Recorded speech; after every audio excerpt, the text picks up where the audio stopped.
You all for joining us on very short notice in what is a very fluid and dynamic situation in Ukraine. We're all very, very concerned for what this means for our world, for the United States, for the Ukrainian people. And the purpose of this call this afternoon is not necessarily to make comment on the geopolitical situation on the ground, but rather we have a unique opportunity to hear from one of our professional colleagues here at Hillel of Georgia, who is a Ukrainian by birth, who still has family in Ukraine, to offer a personal perspective of what this means to her and to her family and her concerns. And so I want to maximize the time. Ana Sazonov is currently the executive director of the Jewish Federation of Columbia, South Carolina.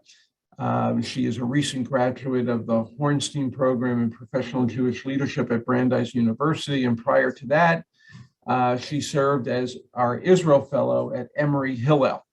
And that's the connection that brings her here to us this afternoon. Anna, needless to say, we appreciate your taking the time, not only from your professional duties, but I'm sure you're probably consumed in speaking with family members and the concern that you have for them. And we greatly appreciate your sharing some perspectives on what's taking place and how it affects you, your family, and others that you care and love and are concerned about. So Anna, the floor is yours. Thank you. First of all, thank you for having me. And I see so many familiar faces, if it's from Atlanta, if it's from Boston, if it's from the Israel related topics from the Jewish Agency. And I want to thank you all for being involved with this topic.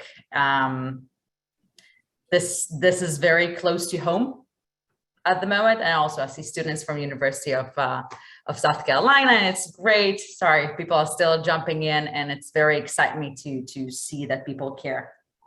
I will have to start, I have a lot of mixed feelings at the moment. I would never believe that it will hit so close to home. So for those of you who know or don't know, I was born in Ukraine on the western border of Ukraine. At the moment, it's quiet there, but it's getting closer and closer. I made Aliyah to Israel back in '94 after the Soviet Union collapsed with the help of the Jewish Agency for Israel, and lived in Israel the majority of my life. I joined Emory Hillel as the Israel Fellow in 2017, and basically that changed my entire world and journey because I decided that I want to become a professional Jewish leader. And that's when I joined the Hornstein program at Brandeis University and pursue my master's degree in Jewish leadership. And today I'm happily serving the Columbia Jewish Federation as the executive director, but it's not only the Columbia Jewish Federation or the Columbia community, it's the broader community, the broader Jewish community. And I think what we experience today, we experience sense of peoplehood. And peoplehood, this is a word that should lead us in a time of crisis, in a time that our brothers and our sisters elsewhere in the world are suffering. At the moment, there are 200,000 Jews living, plus or minus, depends who you ask, but approximately 200,000 Jews living in Ukraine. Some of them are my family members, some of them are not my family members.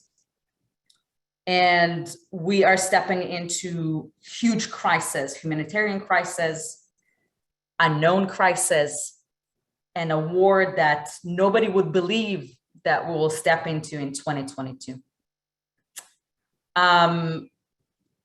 This war is not started only now. Ukraine, for those of you who know or don't know, basically always wanted to be part of the West, and Putin always pulled Ukraine back.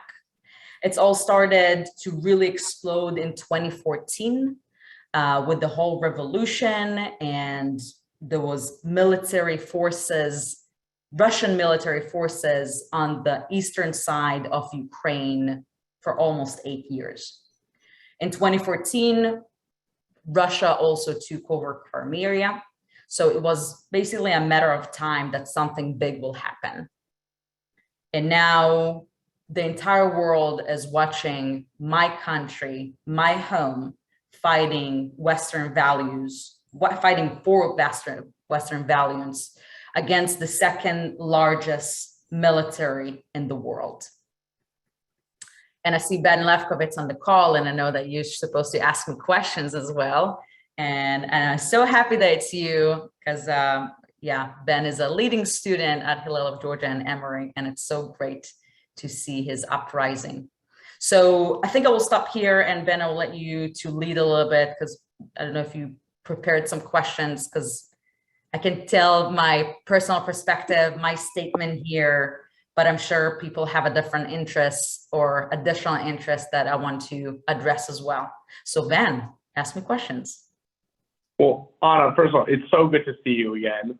And it's so good to see your smiling face. You always, just like Elliot said in the beginning, I'm sorry I'm on my phone, by the way, but just as Elliot said in the beginning, Ana was our Israel fellow here at Emory and just always brought her smile into the room. And so it's so incredible to see you, even under these difficult circumstances. I think what I'd love to hear first is just, you know, you started to touch on it, but some of your gut reactions as this happens, especially being in the United States and being a Jewish leader in the United States, how you feel being away from your family and being away from Israel and being part of this community that you've worked so hard to become a strong leader in. I'd love to just sort of hear your initial thoughts from that perspective.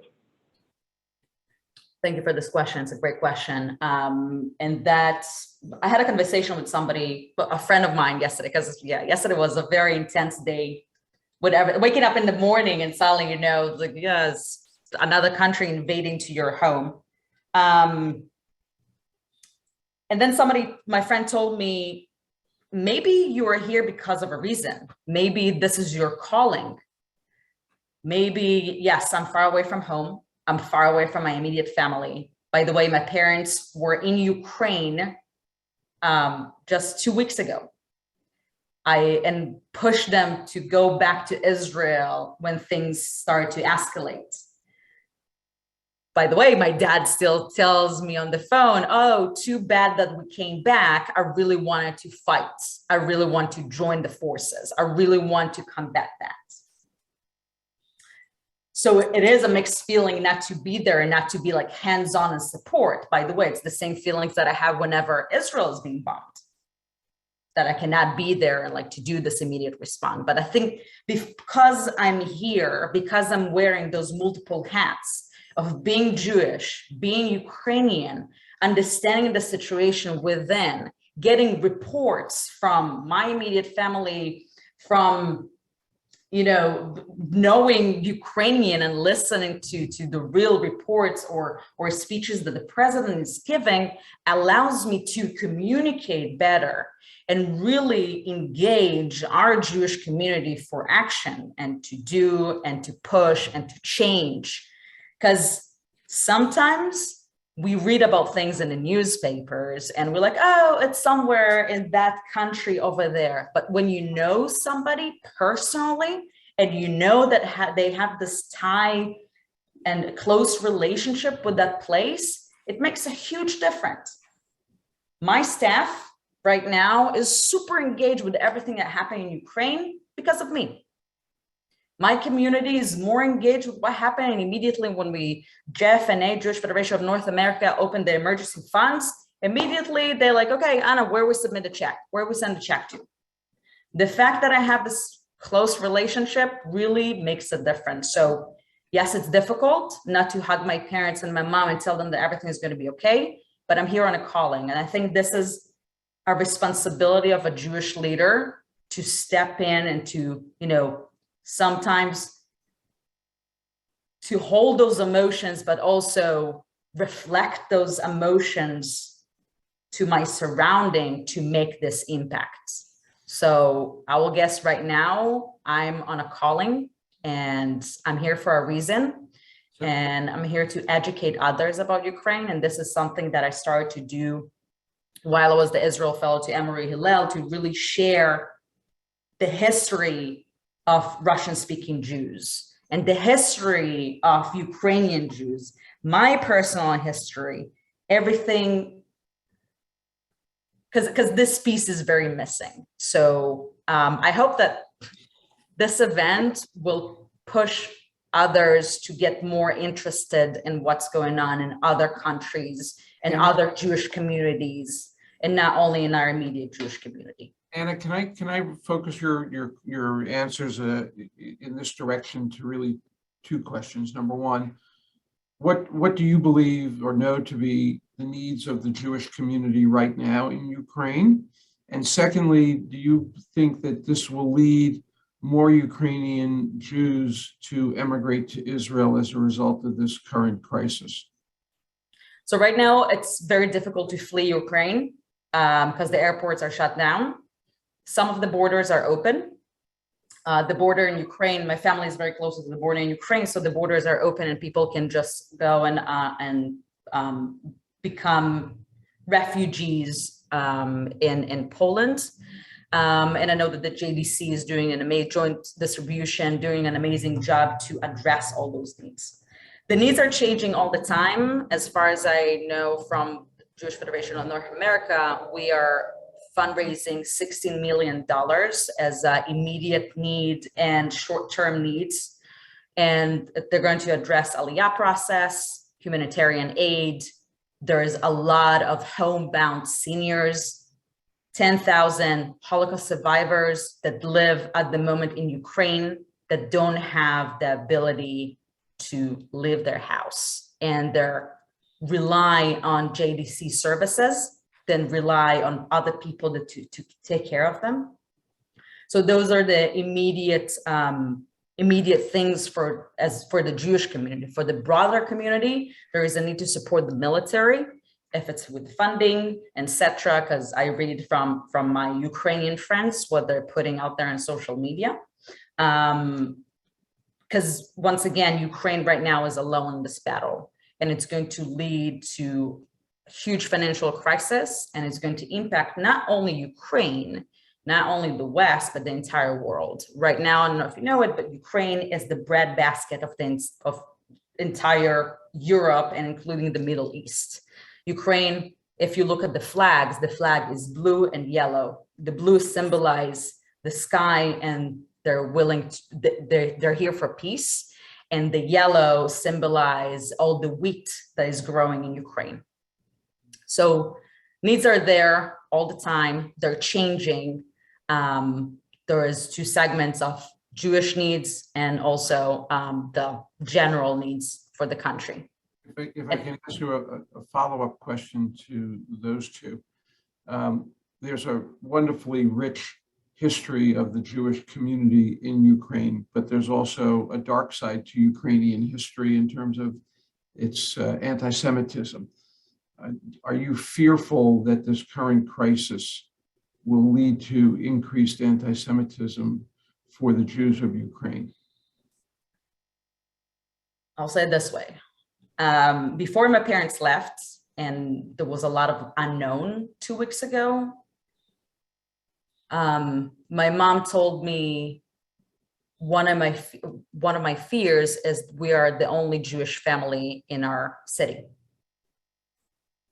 And she was afraid that if something will happen, they're not necessarily going to be the family that their neighbors are going to assist.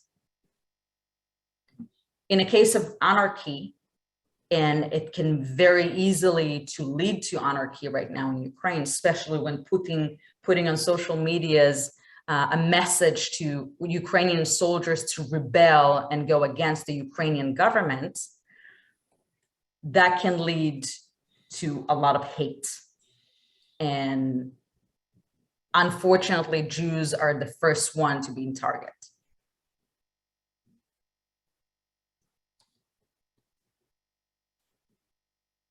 On a similar vein, you touched on this earlier, but so many Jewish families, mine included, have left Eastern Europe over the years due to prejudice and pogroms, and even after World War II, of course, rampant anti-Semitism.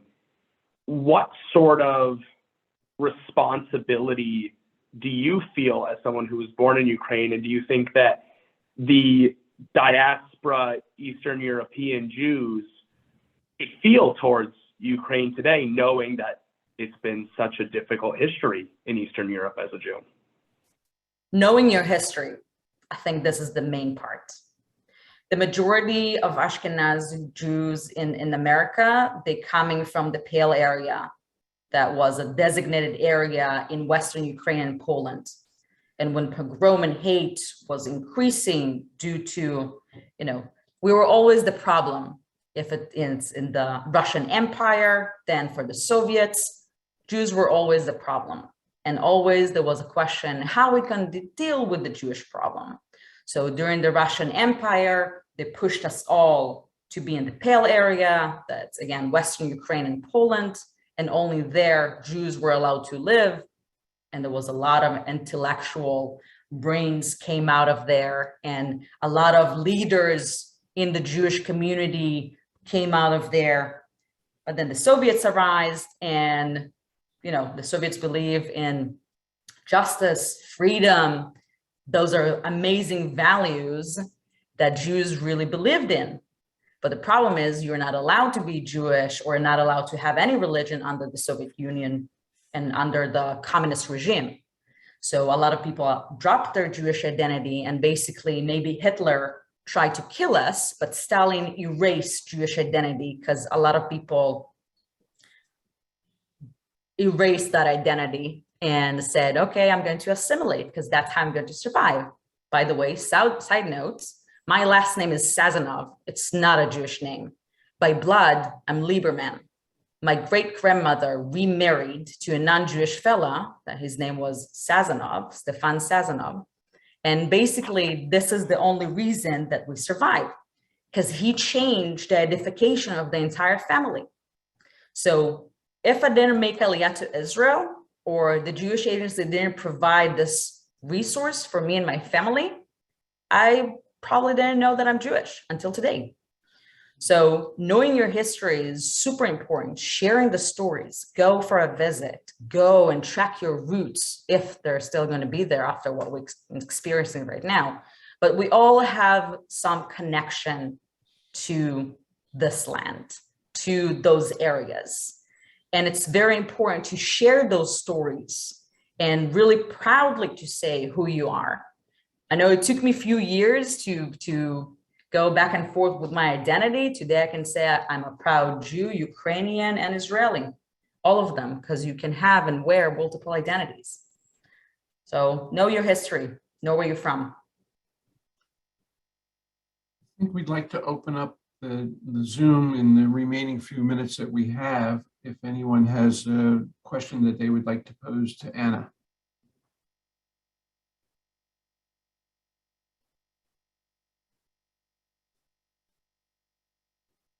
No? Really? I'd like to ask if I could. Hi, Anna. I'm from Hornstein as well, and I've met before. I'd like to ask, is there anything that we can do, kind of just sitting here in America, besides, posting on social media? Is there anything, that we can, any way we can help that you know of? Yes, there's a lot that you can do. First of all, what you read, how you read, always rely on reliable sources that are coming from Ukraine, because there's a lot of fake news going out there. I will drop the link for our federation. We created a page for Ukraine with all with information out there. From fundraising perspective, as I said before, the Jewish Federation of North America, JFNA, created emergency funds for Ukraine. So the goal is to fundraise from the entire North America to fundraise $16 million. This will go to our partner organizations in Ukraine, including Jewish Agency for Israel, the JZC, and ORT, because the World ORT, they're the organizations that right now on the ground operating. They are still trying to, best strategize what can and how things can be done, because it's a new situation and it's changing all the time. So you can follow the link that I dropped in the chat. And it's got on the bottom, it's got some updates from me and also different sources that you can read from. I'm following the president's Facebook page, Instagram page, and also his website. All his speeches are being translated to English, so you can definitely understand what's going on over there. And I see that Elliot also posted from the Jewish Federation in Atlanta, but the same thing. We all. Yeah, I would say, Anna, let me underscore that. First of all, you're absolutely right. Information is critical, and accurate information is even more critical. Second, to answer the question that was posed, please consider donating to either the Ukrainian Emergency Fund established by the Jewish Federations of North America and your local federation if you're not from Atlanta. 100% of these funds are going to relief efforts through the JDC, through the Jewish Agency. These are our global Jewish partners that are expert, that are on the ground, that are there operating in Ukraine, that will be there. And in most instances, it is the donations that we provide that provide the life-saving services quite literally. They will be caring, as Anna kind of alluded to, caring for the Holocaust survivors, caring for the senior citizens, and whatever disruption that there will be. So funds are vitally, vitally important at this point in time. Ben, do you have anything that you or anybody else? Two questions. We have Sarah. Okay. Yeah, for starters, thank you, Anna, for speaking with us. I also come from a Russian-Ukrainian background and have family and friends there, so this is close to heart. I was wondering what your thoughts are on the response from outside countries so far and what you think they should be doing or could be doing to help the situation.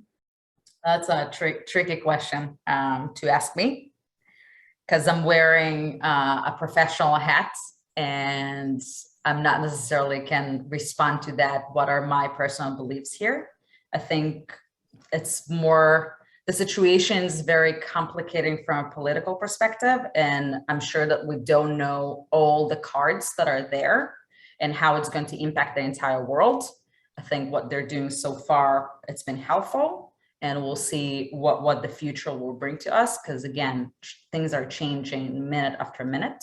So I can be responsible for my Jewish community, myself as a Jewish person, and politicians will do their political work. So this is my response to that. Mark? Yes, thank you, Anna, for your presentation. It's very informative.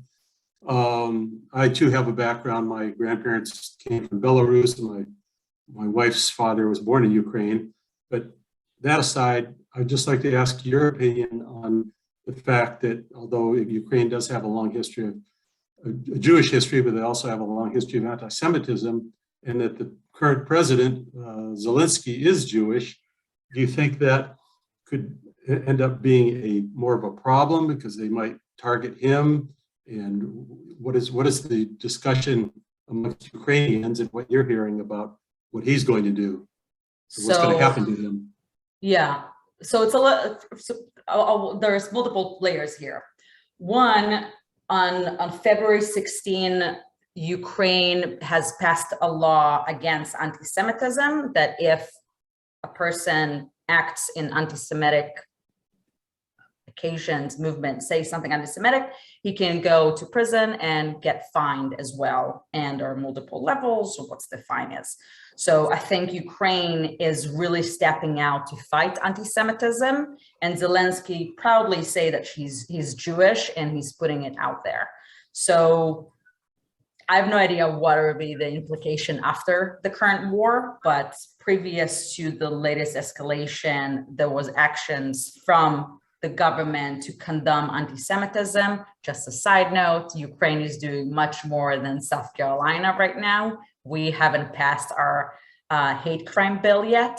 So definitely that shows a level of difference that we have. So I'm really proud of the Ukrainian government to passing that law. And as for the past, definitely there are things that Ukrainian as a country and Ukrainians as individuals, some of them should be ashamed of. I think the younger generation is pushing Ukraine to a better place, and they're looking upon the West and they see what the West is doing and they want to be like them. They aware. I was talking with my cousin, my cousin from my mom's side. It's not the Jewish side, and Ukrainians his age is 28, very much aware to anti-Semitism, the complexity of that, what happened in the past, and they don't want this to happen again. So if we're looking at the younger generation, it looks brighter. Ben. Okay. Anna, I'd love to ask. Oh, we have two Bens. Wait, we have Ben that raised his hand. Go for it. Go. Yeah. Thank you, Anna.